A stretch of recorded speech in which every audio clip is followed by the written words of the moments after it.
Entouré des membres de son cabinet, Adidiatou Matisse, ministre du Travail, de la Fonction publique et des Affaires sociales, a pris contact avec les membres du réseau national des bénéficiaires du microcrédit aux plus pauvres ce jeudi. L'objectif de cette rencontre, qui s'est tenue dans la salle de conférence du dit ministère, était d'expliquer aux membres du réseau la vision du président Talon en ce qui concerne le secteur des microfinances. C'est vrai, vous avez raison de constater qu'il y a comme une pause dans ce que nous sommes en train de faire.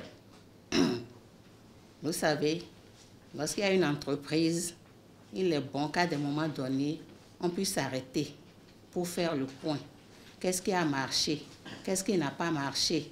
Comment corriger ce qui n'a pas marché pour mieux faire? Donc, c'est ce travail-là que nous sommes en train de faire en ce moment. Donc, il me charge de vous rassurer que ça va se poursuivre, mais en réajustant un peu les choses. Occasion pour la ministre de sensibiliser les bénéficiaires sur la nécessité de rembourser les crédits.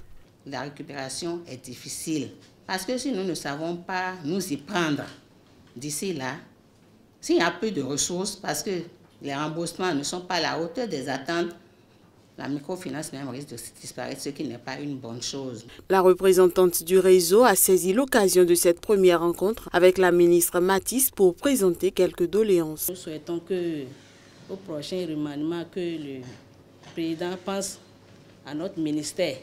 Nous sommes fatigués dans nos localités par rapport à nos femmes qui nous réclament les crédits.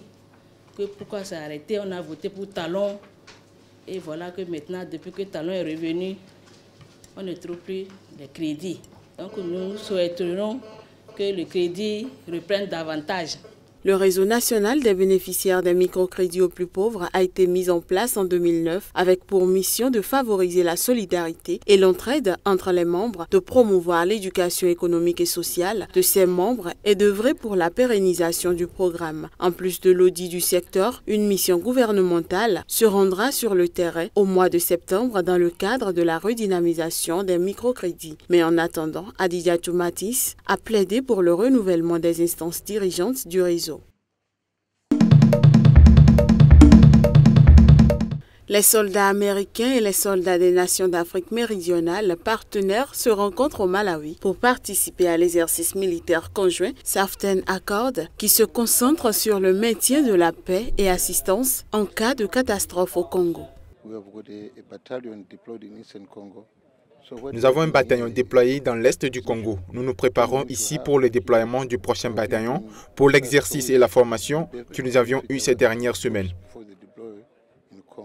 Cet exercice permet aux soldats des nations d'Afrique méridionale de s'instruire et, plus important encore, de pouvoir développer des partenariats et des amitiés. L'impact positif est celui d'avoir l'occasion d'apprendre de nos pays partenaires ici en Afrique méridionale. Nous avons l'occasion d'étudier et de faire partie de la doctrine du maintien de la paix des Nations Unies, qui est une doctrine qui n'est pas très bien connue au sein de notre armée. Nous sommes gagnants à venir ici. J'ai beaucoup appris en termes d'être simplement proactif, à interagir avec les autres cellules dans le traitement de toutes les questions juridiques qui se posent, qui surgissent en particulier en ce qui concerne la formation, ainsi que les cas d'exploitation et d'abus sexuels qui se produisent dans la zone de la mission, a ajouté le lieutenant-colonel Mwizu Kandi Nawawa, participant de Zambie.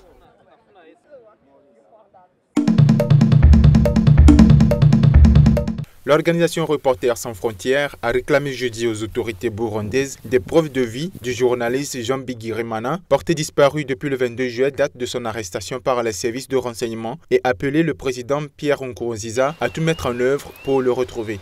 Quand je suis au lit pendant la nuit, je ne cesse de penser à comment je vivrai sans lui. Ce qui doit être fait pour trouver la solution à ce problème. Je ne dors pas bien.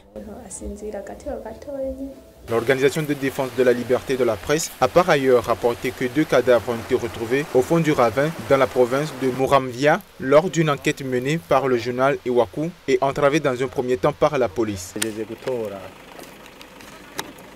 Nous venons de repêcher 2 cadavres dans la rivière de Mumbarazi, comme vous l'avez vu. Vous nous avez aidés à les transporter. Pour le moment, nous les amenons à la morgue de l'hôpital de Muramvya en attendant la suite.